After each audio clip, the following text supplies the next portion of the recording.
Hi, I'm Phil Donahue. And I'm Marlo Thomas. And we're going on a series of double dates to find out What makes a marriage last? We flew out to Santa Monica to visit Ted Danson and Mary Steenburgen.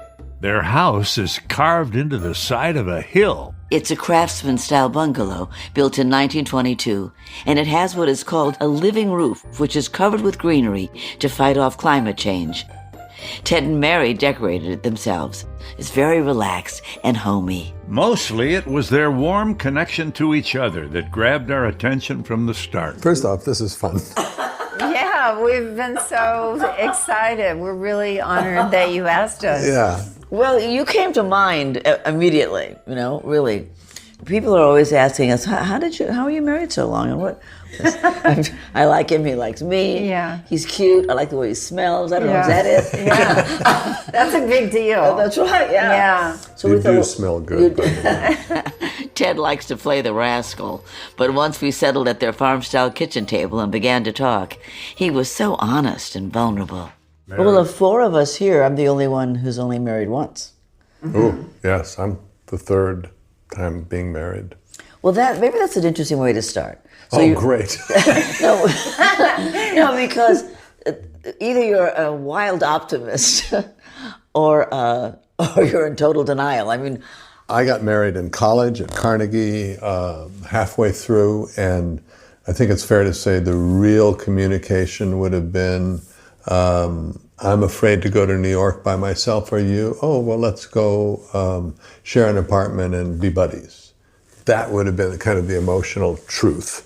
But somehow we ended up getting married. And you were young. You were 20. And we were young, 22. And married for 5 years. Good friends, but certainly not, a marriage. And then got divorced and married again and had children, but still a huge level of unconsciousness on my part. And that lasted 15 years. I mean, my life was incredibly messy, but underneath there was a lot of work going on where I was trying to stop being a liar and wake up. What were you lying about? Everything.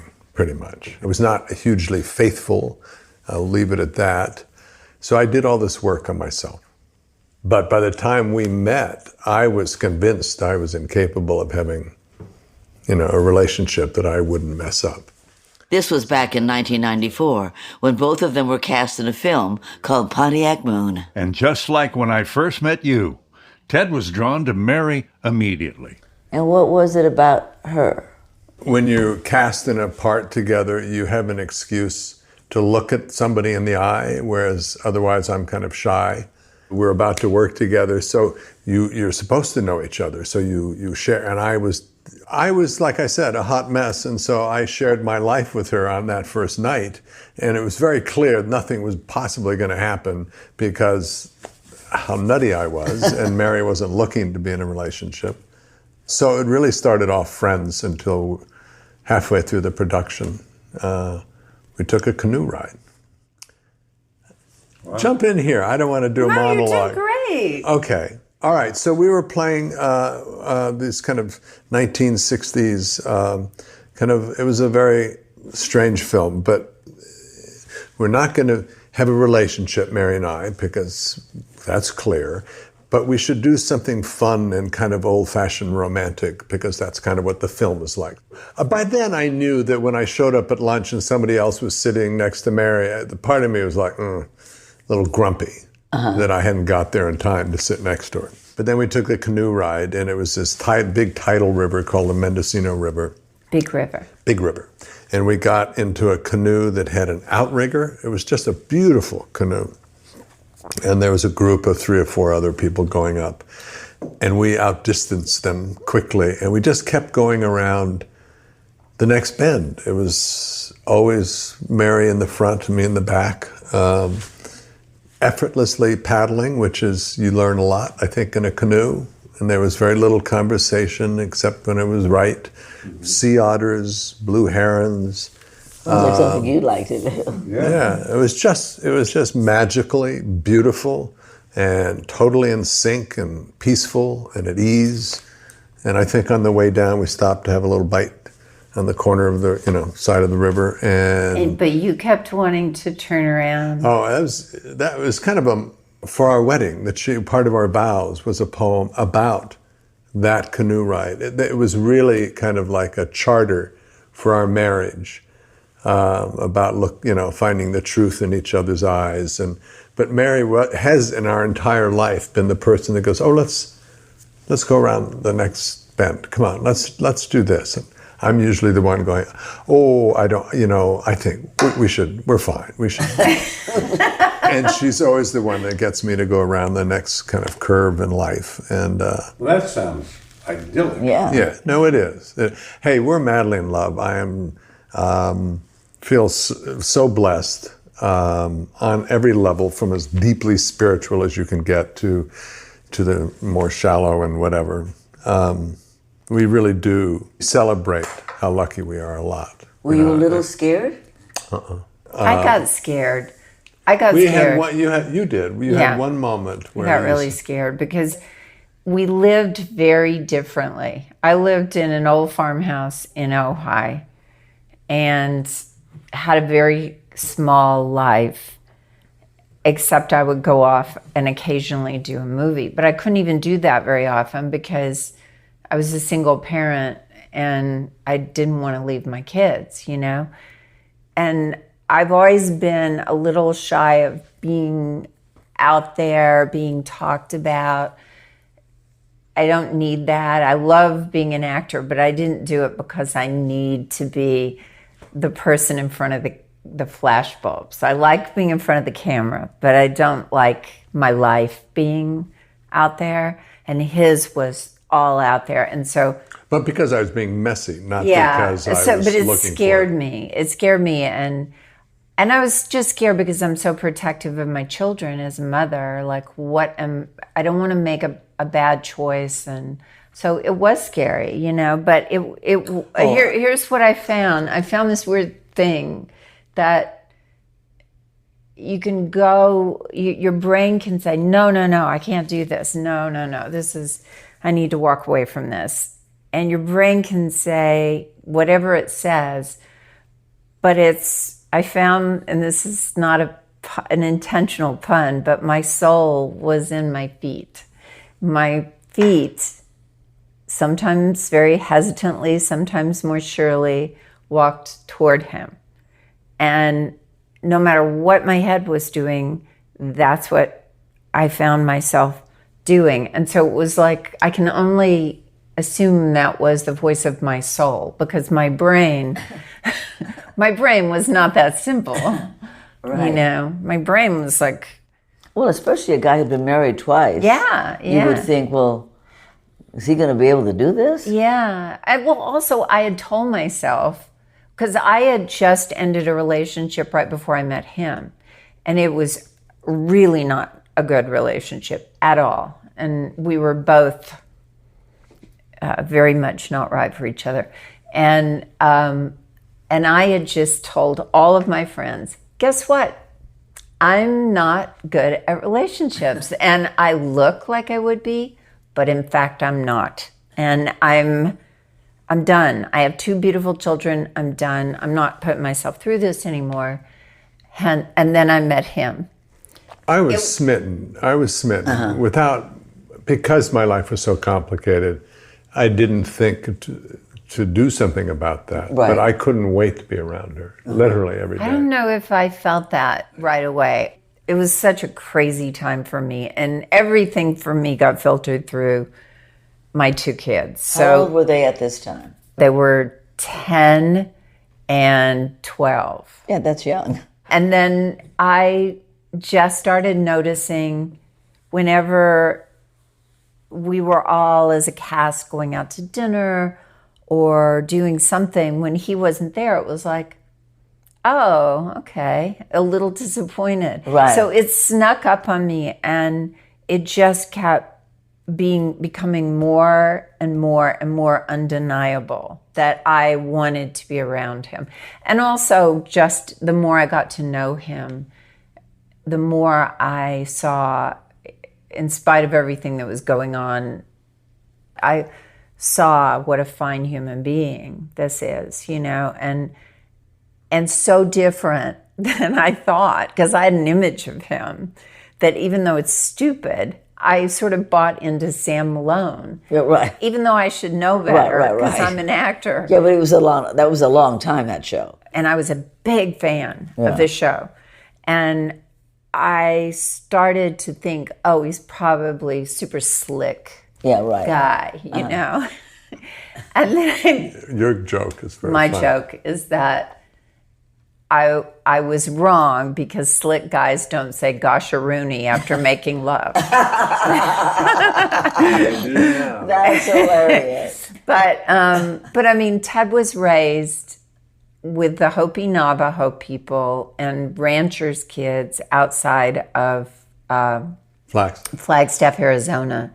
Spent his mornings riding bareback on a horse, across the desert with his friend Raymond, who was Navajo or Hopi. And that he had the most exotic American childhood. And once I started meeting his family and seeing like all the pieces that made up this person, it was like, wow, he's so not who I thought he was. Right. Not at all. And I mean, for me, his tenderness toward my children and now our grandchildren would be a reason alone to love him. Yeah. Did you make an accommodation that you could talk about to accommodate this? My changes came before I met Mary. I mean, I had a mentor who walked me through a lot of my stuff that I was going through. As soon as I had kind of woken up, the gift of my life was standing there. But this habit you had of lying, let's say. Right. Did you notice yourself saying to yourself, I'm not going to do that here. I'm not going to... I do remember one moment where early on, before we were engaged even, that I started to do a version of push-pull, and I looked at Mary, it didn't register on her face. She didn't play that game. She didn't even nibble at whatever this little thing I was, doing. So it was like, oh, God, I guess I don't have to do that anymore. If this person doesn't even know this stupid dance, I won't have to do that dance anymore. Right. For me, I had big accommodations to make. I was a single woman with no children, and I married a man who lived with 4 sons. Oh, wow. Yeah. And I was very flattered because he would say to people, Marlo's the first person I've ever known that knows the difference between each of them and can talk to each of them differently. And I had good relationships with them all. There is no book that tells you how to do it. Right. And the one thing I figured out right away, for me, that worked, I don't know if it works for everybody, is they have a mom, it's not me, what do they need from me? Like, what is safe and fair to give, to do, as far as being a step-parent? And then I thought, well, man, everybody needs a cheerleader. There's no Mary Poppins. No. There's no Aunt Bee. No, no. So forget that. Yeah. And you just have to hope and pray. Yeah. I mean, we've made. Oh, good Lord, we have bumps and ups and downs, and I all the time.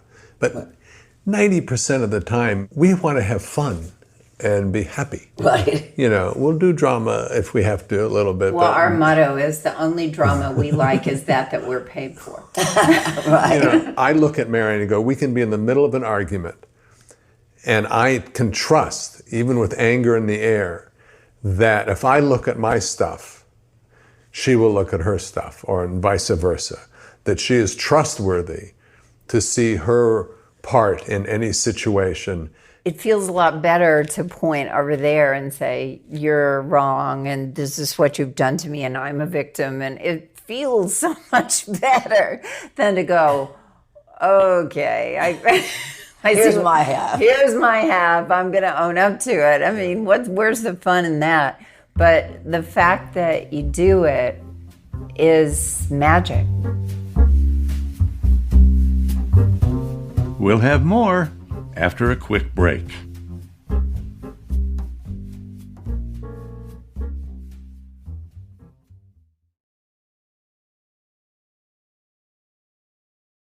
We're back to our conversation with Ted Danson and Mary Steenburgen. They've been together nearly 30 years. So Marlo wanted to know what happens when they hit a rough spot. You do have to have something in the bank to get you through those moments. And I do have trust that on the other end of this, if I walk away in the middle of a fight and go, there's a voice going, do you really think that your wife is not crazy about you and love you? And I have to go, no, of course she does. So there's something good about having a history of getting through, a history of love, a history of knowing she loves you. But yeah, usually for me, it's about finally telling the truth that I don't want to tell. Whether it's I'm angry irrationally at you. And if I tell you I'm angry at this, then how can we be, I grew up with a mother who was unbelievable about the giving, the caring, the loving, the nurturing. You're in pain, she could be with people dying. People came to her. But anything negative, a negative thought, a selfish, petty, angry thought was intolerable. She would almost get sick, she'd have a cold. The flu, as opposed to dealing with her anger, anything that was less. So dealing with anger for you was hard? Huge, still is, or anything where, we just had both of us, for very different reasons. Yeah. We both had come from families where it was fully loaded, that anger was scary. Both of us. And that was one of the things before I met him, I recognized in myself. I realized I first went to therapy, and the first thing I learned on day one was how I had not been able to express anger, that there was no room for it, no place for it, that it was not appropriate in my life. And for real. Yeah, I came from, I didn't mean to interrupt you. No, go. My dad was a freight train conductor, and I grew up in Arkansas, and that would have been a nice little middle class family, except that my dad, when I was 8 years old, was diagnosed with heart disease, and in those days, they dealt with it in very weird ways. He was basically told, you can't work, you can't hunt, you can't fish, you can't drive, you can't make love to your wife, they took everything. You can eat your bacon. You can eat, no problem with bacon. Oh my gosh. And my dad was one of these people that would do exactly what his doctor told him. So, they gave him not much reason to live, but that was supposed to keep him alive. Yeah. And so when the doctor told us, I was there with my mother, and the doctor looked at us, and I remember him looking at me and saying, now you be a good girl now. Your daddy needs you to be a good girl and keep everything quiet, and basically the 8-year-old went, I get it. I can't make noise. I can't do anything wrong. I can't make a mistake or my dad's going to die. Oh. Got it. Oh my God. And it was backed up with 8 heart attacks. And then my dad proceeded to have heart attack after heart attack. And during that time he couldn't work. So we became, we struggled. Yeah. And so my mother became... That pressure must be awful. It was. You're always looking at your dad to see if he's breathing. 100% of the time. That was my childhood. And then he would have a heart attack. Like one was when I got a B. And one, that I knew what I had done to cause each one. So the good news about that story is that my world that was safe was books. Just by reading, so many emotions were suppressed. Yeah, but not in books. Oh, In wow, books, no. it was Amazing. and my favorite as a child, like my hero was Pippi Longstocking, who was like wild and redheaded and wore shoes too big for herself so she could wiggle her toes. And, I loved all that because it was the opposite of what I was being. So when you got a hold of your anger, when you went through all this therapy, So on day one of therapy, which was when I was 24 years old, and this woman on day one goes, "Oh my God, well, no wonder you became an actress. Of course, that's your safe place. That's the, To let it out. And so learning how to be a fully actualized human being that actually could experience things other than sweet Southern smiles, that was a huge thing for me. And I think for a while, I got angry too quickly. It's like you turned a switch on. the switch was it was maladjusted, all of it, and part of what I've had to learn to do is just be centered with it. Well, I mean, do you have a real fight?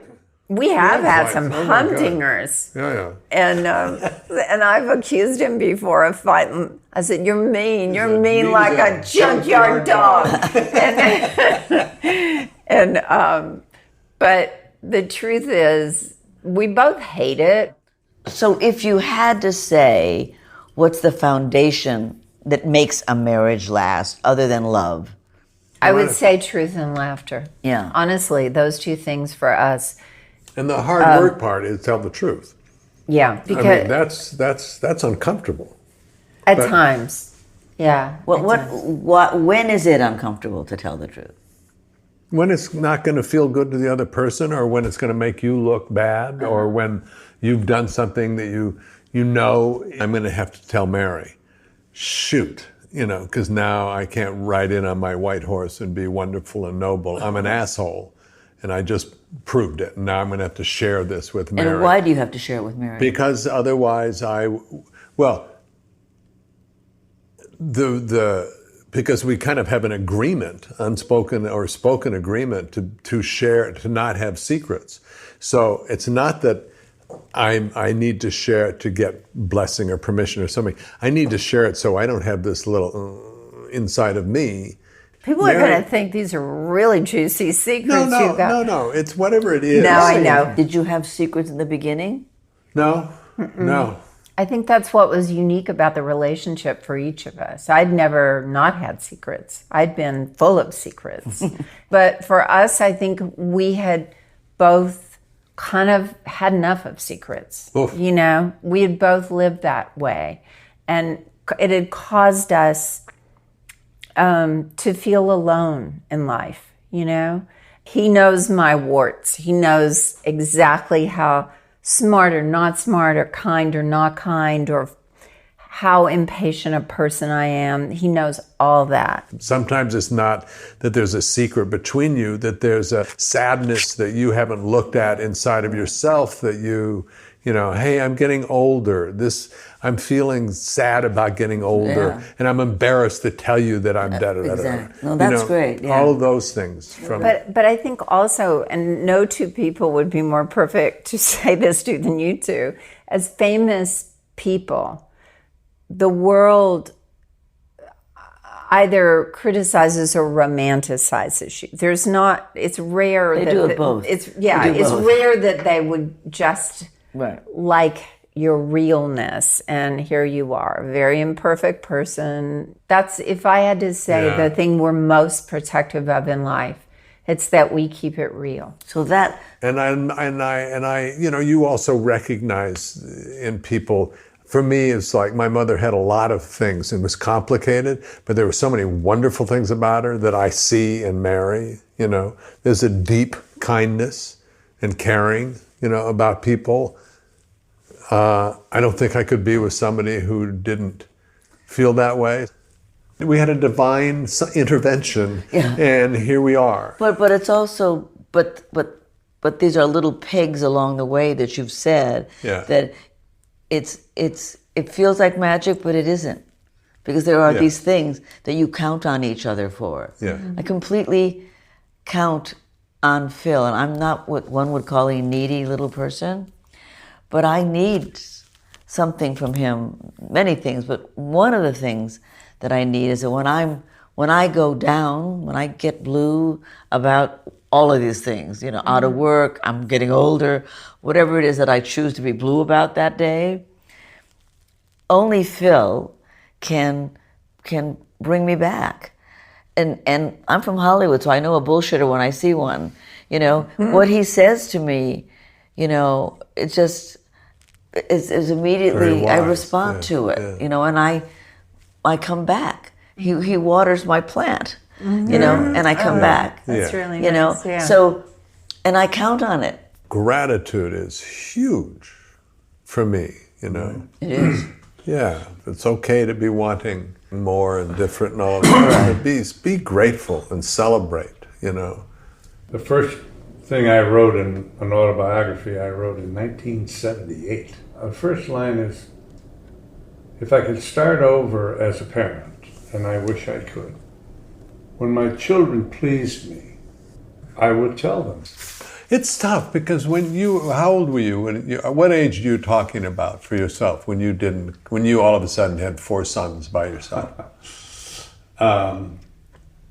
27. Wow. Smack dab into, can I carve out a place in the world? Can I do this? So you're so forward looking. It's he was hard. also doing a show every day. But parenting is a lousy job for a perfectionist or to even have satisfaction because it's just... Everybody's doing the best they Right. can, you know. Can I add one thing? No, you can't. No, be quiet, Ted. My form of seduction early in life was to find the person's gaping hole in their personality or their being, and then fill it and become indispensable to them. You know, so I know a lot of guys like you. So I was like around a lot of kind of broken wing, wounded kind of people, and don't do that. You know, find somebody who's playing at the same level you are. That's actually, find somebody that likes being who they are. Yes, that's better. You know, they No, but that's great, but that's also very interesting. What you're saying is great, that find somebody who likes who they are. Yes. They might not think they're perfect. Right. They might need help now and then, but they basically, they're not running from who they are. Life is not a series of pointing fingers and blaming. And also, you're not going to be the one to save them. No, you're not. You're not going to change them. That's what's great about the broken wing people. You're not going to change somebody. Yeah. You will never fix the broken wing. I met somebody who was so happy being herself. She needed me to show up and be me and be real, but she didn't need me to fix her. And I'd done a lot of fixing, which leads to anger, you know. Inequality. Yeah, inequality, patronizing. It's horrible when you think you're the person fixing somebody else. It sucks. And it's terrible to them, it's terrible to you. And, you know, find someone you don't have to fix. Great. When we're in love and in tune and communicative and laughing in life, when we're how we are most of the time, it is truly divine. It is heaven on earth. That's Ted Danson and Mary Steenburgen. They sure were fun and so in love with each other. It was pretty idyllic. I would be jealous, but I have you. You most certainly do. Until next time, I'm Phil Donahue. And I'm Marlo Thomas. Okay. I win. You win. Now, what you should do is leave one of the mics on when you leave these interviews. We have a big bust up. It's the stupidest thing. Did you believe those two pretending that they like each other? Okay. Double Date is a production of Pushkin Industries. The show was created by us and produced by Sarah Lilly. Michael Bahari is associate producer. Musical adaptations of It Had to Be You by Stellwagen Symphonette. Marlo and I are executive producers, along with Mia Lobel and Lital Molad from Pushkin. Special thanks to Jacob Weisberg, Malcolm Gladwell, Heather Fain, John Schnars, Carly Migliori, Eric Sandler, Emily Rostek, Jason Gambrell, Paul Williams, and Bruce Kluger. If you like our show, please remember to share, rate, and review. Thanks for listening.